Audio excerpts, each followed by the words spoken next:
আমরা এই কয়েকদিনে একটা জিনিস বুঝতে পেরেছি যে রাষ্ট্র এবং সোসাইটির একটা অত্যন্ত গুরুত্বপূর্ণ অনুষঙ্গ বাংলাদেশ পুলিশ বাংলাদেশের জন্য।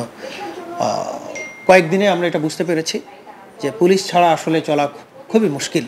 তা আমরা গণমানুষের নিরাপত্তা দেওয়ার জন্য, জানমালের নিরাপত্তা দেওয়ার জন্য, স্থাপনার নিরাপত্তা দেওয়ার জন্য, রাষ্ট্রীয় যে সম্পদ এবং প্রতিষ্ঠানগুলো আছে তাদের নিরাপত্তা দেওয়ার জন্য এটা আমাদের দায়িত্ব এবং সেই কাজগুলো আমরা অব্যাহতভাবে এখন থেকে করে যাব। মানিকগঞ্জ জেলা ট্রাফিক পুলিশ আমরা আজকে থেকে রাস্তায় দাঁড়িয়েছি, কোথাও কোনো যানজট তেমন নাই। আমাদের সঙ্গে ছাত্ররাও বেশ সহযোগিতা করছে। আমরা নতুন উদ্যমে আবার কাজ পরিচালনা করে যাচ্ছি। মাননীয় আইজিপি স্যারের নির্দেশনা মোতাবেক গত 8ই আগস্ট মানিকগঞ্জ থানা পুলিশ কর্মস্থলে হাজির হয়ে আংশিকভাবে কার্যক্রম পরিচালনা করি।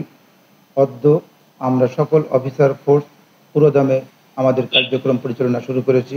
বর্তমানে এলাকার আইন শৃঙ্খলা পরিস্থিতি স্বাভাবিক আছে।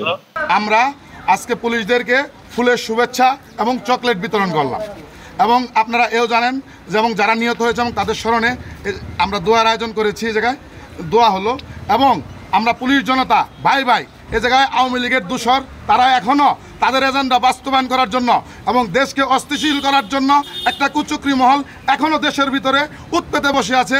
তাই তাদের কে ধূলিসাৎ করার জন্য পুলিশ বাহিনী তারা বুঝতে পেরেছে এবং তারা তাদের কর্মস্থলে যোগদান করেছে এবং আমরা ছাত্র জনতা পুলিশ ভাইদের পাশে আছি।